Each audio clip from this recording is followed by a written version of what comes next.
Pak Hakim ini ya. Iya, kalau Pak Tiga Beni, orang kan ya? Iya betul. Iya. Kalau Pak Beni sendiri melihatnya bagaimana? Kondisi sosial sekarang seperti apa sebetulnya? Demokrasi itu kan proses menjadi ya. Iya. Dalam proses menjadi itu ya setiap warga negara punya tanggung jawab. Lah kalau proses ini kita serahkan kepada Mahkamah Konstitusi dan kita mempercayai lembaga Mahkamah Konstitusi sebagai lembaga yang terakhir yang menentukan keputusan, lah itu akhirnya menjadi satu titik temu kesepakatan. Lah kalau sekarang muncul distrust sehingga terjadi semacam polemik di publik itu yang wajar ya. Tapi begitu Mahkamah Konstitusi memutuskan mana pemenang yang sejati, ya selesai sudah. Itulah pertandingan. Demokrasi itu kan sebenarnya prinsip-prinsip ya. Demokrasi itu sarana. Tetapi demokrasi itu harusnya memiliki kualitas dalam demokrasi. Lah kualitas demokrasi itu apa?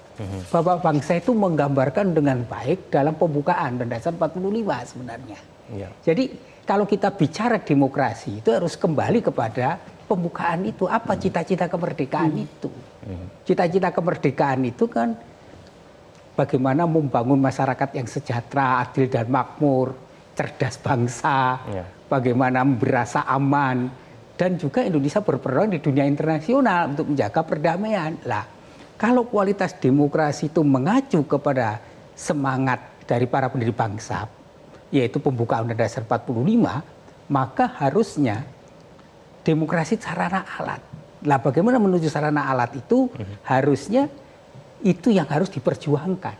Lah maka pentingnya keadaban demokrasi itu. Lah problem kita di sini sebenarnya.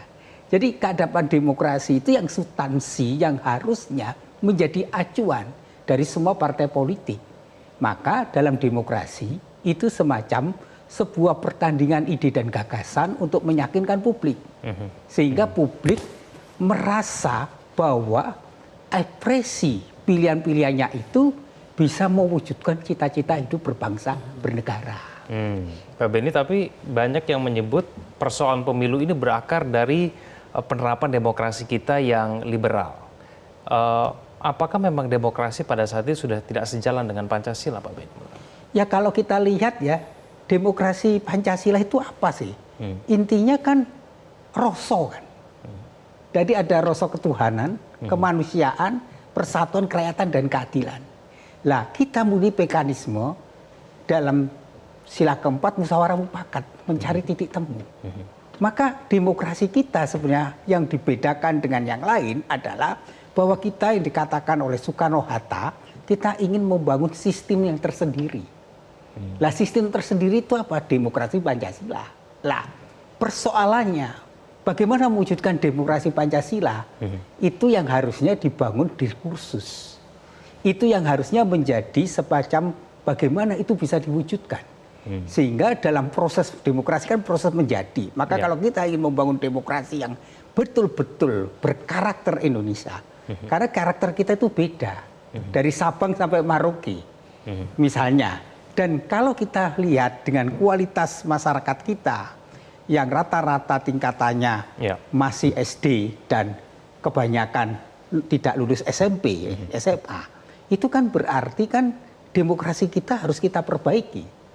Yang harusnya risetnya Pak Budiono ya, menurut yang ketika mendapatkan gelar profesor di UGM, itu kan mengatakan bahwa kualitas pendidikan itu menentukan korelasi tentang mutu sebuah demokrasi. Jadi kalau kualitas pendidikannya tinggi, diharapkan terjadi politik itu rasional. Lah kalau demokrasi itu kualitas manusianya rendah, kebanyakan pilihan bukan berdasarkan visi dan misi. Tetapi lebih dalam istilah saya adalah duudes. Saya mendapat apa, memperoleh apa. Yang akibatnya menjadi pragmatisme ini. Lah ini yang menurut saya catatan-catatan kita. Sehingga demokrasi ke depan kita ke proses menjadi, ada suatu hal yang perlu kita koreksi, ya kita perbaiki. Lah inilah yang sebenarnya harusnya mulai pemikir-pemikir besar itu mulai memikirkan tentang bahwa kita harus ada loh sistem tersendiri yang sesuai dengan nilai-nilai Pancasila. Jelajahi cara baru mendapatkan informasi. Download Metro TV Extend sekarang.